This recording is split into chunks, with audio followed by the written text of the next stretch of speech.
اهلا بيكم في حلقة جديدة من برنامجكم ضرب في المليان. النهاردة معانا الهبيد، اكبر هجاص في مصر زي ما هو قال على نفسه.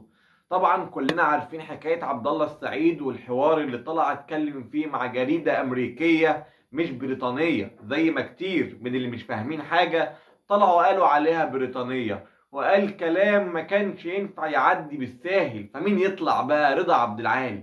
يطلع رضا عبد العال ويرد ويتكلم ويهبط كالعادة. عشان كده هنشوف الفيديو ونرجع نرد عليه.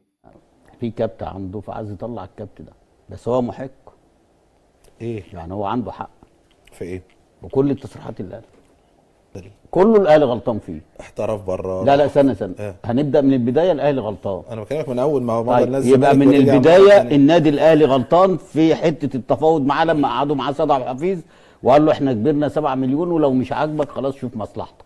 مش ده اللي حصل؟ لما جه حصل الكلام ده وقال لك لا شوف مصلحتك. لما راح مضى نادي الزمالك، ما هو تصريحاته بتقول لما رحت نادي الزمالك الدنيا اتقلبت وجم وقالوا له شوف اللي انت عايزه ايه والكلام ده، ورجعوه غصب عنه. انت مش سايبه في حاله ليه؟ كل ده عشان مضى للزمالك؟ طب ما انت استنى بس، ما انت يا ما بطلت نجوم. انا واحد من ضمن النجوم دي، وانت وشوبير وابراهيم حسن وحسام حسن. انا احترفت يا كابتن. ده لو لما جيت ما رجعكش تاني. طب ايه المشكله؟ ما رجعنيش، بس انا ما ايه المشكله؟ طب ما دي ما ظلمونيش. انت لسه بتقول انا لسه ما برضه تاني وانت بتتغير على الهوا. انا مش فاهم انا. انا ما اتغيرش، انت اللي بتقول. لا اصل هقول للناس ظلمونا. هو عامة حال الكوره كده بص حال الكوره كده خلاص. انت حال الكوره كده، انت بتمشي وانا بمشي وده بيجي يا وده حبيب بيمشي وده قلبي. بيروح. بس في وقت في وقت من الاوقات بتبقى انت لسه واقف على رجلك وهم بيبطلوك عنوة. التقرير الفني يقول طب لك اشمعنى؟ طيب مش محتاج رضا، مش محتاج ابو الدهب، مش مفيش محتاج حاجه، فاروق، مفيش الكلام مش ده. محتاج اي حد. مين مفيش تقرير؟ إبراهيم. طب لا التقرير الفني كان هولمان وتسوبي اللي كانوا عايزيني. انت اطلعت عليه يا كابتن؟ ايه؟ اطلعت عليه اصلا؟ طبعا. اسال الحاج محمد ابو وهاب. انا شخصيا عمري ما شفت كابتن رضا بيعمل مشكله. لا عشان في حاجات ما كانتش بتعجبني، فكان الكابتن ثابت الله يرحمه بينقلها غلط للاداره. فكره ان الكلام اللي بيقوله عبد الله ان انا النادي الاهلي يريد تدميري، هل تدميره يعني فقط ان هو ما يلعبش، ولا فلوس، ولا السوشيال ميديا وملاحقته في السوشيال ميديا من وجهه نظرك؟ لا اللي هو القضايا اللي هو كان رافعها عليه، يعني ما توديها للجنه الاولمبيه اللي هو اسمه ايه التسويه دي. مركز تسويق. وعايز تاخد منه 2 مليون دولار ليه يعني؟ ما انت سايبه فري. هو مين اللي ضربك على ايدك وقلت له لا انا مش عايزه يروح فنلندا وبعد كده يروح اهلي جده، وبعدين قال لك في الكلام ان هو ايه كتبوا في العقد ان هو ما يرجعش يلعب غير للنادي الاهلي في مصر. لا انا حر، مفيش حاجه اسمها الكلام ده. بس العقد يعني مفيش الكلام ده. ما لو في الكلام ده كان حكم للنادي الاهلي. يعني لو في حكم يا كابتن. ما هو يا عم سيبك من اللي هنا، 2 مليون دولار سيبك من اللي هنا. احنا عايزين الحق اللي بره اللي ما يعرفكش ولا يعرفني. ده قال لك على كل مفيش الكلام ده. احنا هنا بنكتب بمزاجنا ونعمل بمزاجنا وبيدوك عشان يجاملوك. يعني انت شايف مركز التسويق بيجامل النادي الاهلي؟ ما هم مش محترفين بيه بره، مش محترفين بيه ليه؟ هو جامل النادي الاهلي في الموضوع ده، واخد بالك؟ لان مش من حق النادي الاهلي كان ياخد منه فلوس، لان النادي الاهلي هو ما كانش عايز عبد الله السعيد، لان لو عايزه من البدايه ما كانش يتفاوض معاه بالعنجهيه دي بالاسلوب ده. واخد بالك؟ ما هو انت برضو ربنا يعرفه بالعقل. لما اكون انا محتاج لعيب وعايزه، ده انا بفرش له الدنيا زي ما بيقولوا ورود. واخد بالك؟ انما ما قالوش لا ده هم 7 مليون ولو ما كانش شوف مصلحتك. العنجهيه والعجرفه لا مش عايزينه، يطلع بره. دي ما بتسبيهاش المبادئ بتاعت النادي. مفيش حاجه اسمها مبادئ. وجود النادي الاهلي فيه عنده رولز معينه. مفيش حاجه. لو عمل كده صلى على النبي. لو عندك مبادئ مش هو راح الزمالك ما ولا فكر فيه. لو انت بقى بتتكلم عن مبادئ بجد، صح ولا غلط؟ انا بسالك. لا ما انا بقول اصل انت هترجع وتقول لي المبادئ والقيم، مفيش الكلام ده. انا بقول لك اهو مبادئ وقيم لما عمل الحركه بتاعت امضاء وتوقيع لنادي الزمالك وربنا ما يلزمني. مبدئيا كده يا كابتن رضا عبد العال بتقول الاهلي مش سايبه في حاله ليه؟ يعني كل الملايين اللي خدها من بيراميدز اللهم لا حسد، ربنا يبارك له رزقه ورزق عياله، ما اتكلمناش معاه في حاجه. الحاجه التانيه بتقول الاهلي ياما بطل نجوم، وانا وكابتن مين وكابتن مين ومعاك كابتن ابو الدهب قال لك لا يا كابتن انا ما اتظلمتش، انا رحت احترفت بره. قلت له انت مظلوم يا عم. الراجل بيقول لك انا ما اتظلمتش، انت مصر ان هو مظلوم. انت عارف اكتر منه. ثانيا يا كابتن رضا، ما انت بتدين نفسك بالكلام ده لما تقول الاهلي بطل نجوم وانا منهم، عشان كده عمال تهاجم عمال على بطال، يبقى ده السبب.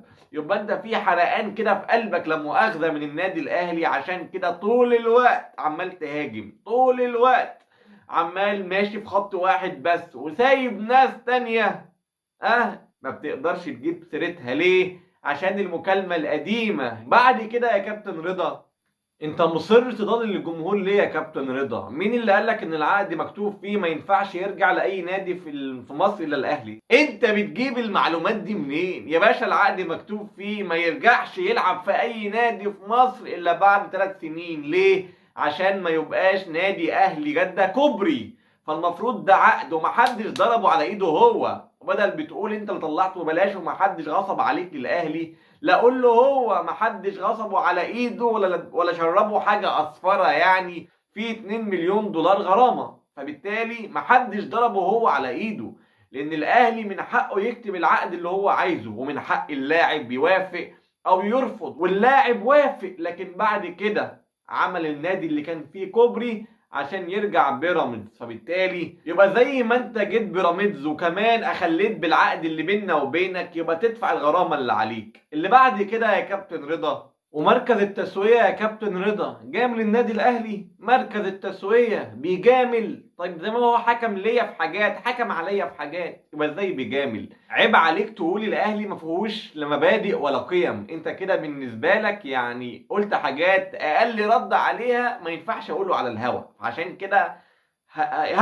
هسكت يا كابتن هجاص، يا كابتن اكبر هبيت في مصر، ومش انا اللي بقول، قال لك انا اكبر هجاص في مصر قبل كده. فبالتالي ما تهجصش وما تتكلمش على مبادئ ولا قيم النادي الاهلي. وبتقول لو في مبادئ وقيم لما كان راح مضى للزمالك كنا سيبناه بقى ولا فرق معانا. طب لا اله الا الله، ما هو مضى على العقد معانا، اسيب حقي ليه؟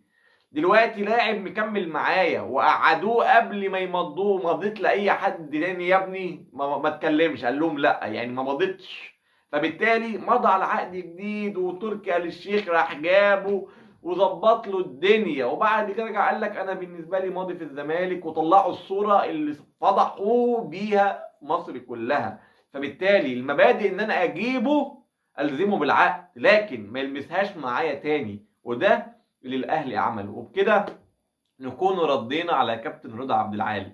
الجزء الثاني اللي في الحلقه معانا زي ما مكتوب في العنوان، عقوبه النادي الاهلي. الرابطه المصريه، يعني رابطه الانديه المصريه، بنتكلم بقى بالنحوي، يعني بقياده الكابتن احمد دياب، قرر يعاقب جماهير الاهلي ماتشين، والعدد قول 1000، هو 900 وكسر كده، قول 1000. ليه بقى؟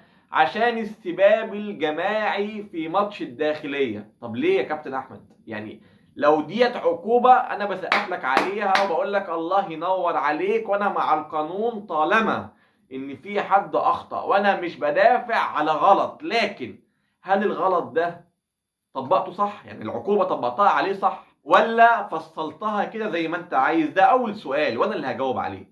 تاني سؤال، ما في ناس تانية اخطأت وسمعنا سباب جماعي مع الاسماعيلي ومحدش طلع يتكلم، وجماهير الزمالك مع احترامنا للفريق الخصم يعني برضو كان في سباب جماعي ومفيش اي حاجة حصلت. نيجي بقى على اول سؤال اللي احنا سألناه. اللائحة بتقول ان الغرامة او العقوبة بتكون فلوس، يعني هي فلوس مش ايقاف للجمهور، وبرغم كده ما انتبهتش لحاجة زي كده وخليتها تمشي ايقاف. ليه بقى؟ لان السيستم اللي بيتسجل عليه دخول المشجعين، الرقم اللي انت وقفته ده يعني تقريبا هو اصلا اللي بيخش في الاهلي في اخر كام ماتش اللي كان فيه سفر. فبالتالي انت بتحاول تعجز النادي الاهلي بجمهوره. نيجي بقى للناحية التانية، لو نادي الزمالك مع احترامنا ليه جماهيره هي اللي اخلت ده، طب ما كلنا عارفين ومصر كلها عارفة والمراسلين عارفين وسيادة المستشار عارف ان اللي بيخش يتابع ماتشات نادي الزمالك، يعني اللي بيخش على السيستم حاجة واضعافهم بيخش كده حبيني. لما تيجي تعاقب نادي الزمالك هتوقف انه طرف فيهم اللي على السيستم؟ طب ما عندك ناس تانية هتخش تسجل على السيستم. فبالتالي انت بالنسبة لك اخترت الطريق الغلط. الحاجة الثالثة بقى، دلوقتي بتقول ان السباب كان في ماتش الداخليه. انا كنت بسمع الماتش في البيت، وبالتالي المرجع على كلامك تمام، وهنيجي ده بعدين، بيكون شريط المباراه. احنا كناس متابعين للبيت ما سمعناش اي سباب. هتقول لي لا لا، اصل احنا كان المراقب بتاع المباراه هو اللي كتب ان كان في سباب من جماهير النادي الاهلي. من امتى بتاخد بمراقب المباراه؟ مش في ماتش السوبر لما قلنا ان شيكابالا عمل حركات مش لطيفه وعمل مشاكل مع الجمهور وشتم كابتن حسين الشحات، قلتوا شريط المباراه ما جابش الحاجات دي، واحنا بناخد بشريط المباراه. اشمعنى دلوقتي بقى ما خدتش بشريط المباراه وخدت بكلام المراقب؟ طب ما هو نفس المراقب اللي كتب ان كان في سباب جماعي هو نفس الصفه بتاعته كمراقب مباراه في ماتش السوبر، قال لك كان في مناوشات بين شيكابالا وبين جمهور الاهلي. لكن في فرق ان احنا بنفصل عقوبه هنا عشان نعجز فرقه، وفي فرق ان احنا بنألف قانون هنا علشان نمشي امورنا. وبكده نكون وصلنا لنهايه الحلقه، واتمنى نكون وفينا وكفينا في الردود في حدود اطار الادب والاحترام على الفيديو بتاع الاخ رضا عبد العال الشهير باكبر هبيت في مصر، وفي روايه اخرى اكبر هجاص في مصر، مع احترامنا للجميع، لكن هو اللي بيقول على نفسه كده. ونكون ردينا على عقوبه الرابطه اللي فيها كابتن عماد متعب، وشايف ده كله بيحصل ما بيتكلمش ليه مش عارف.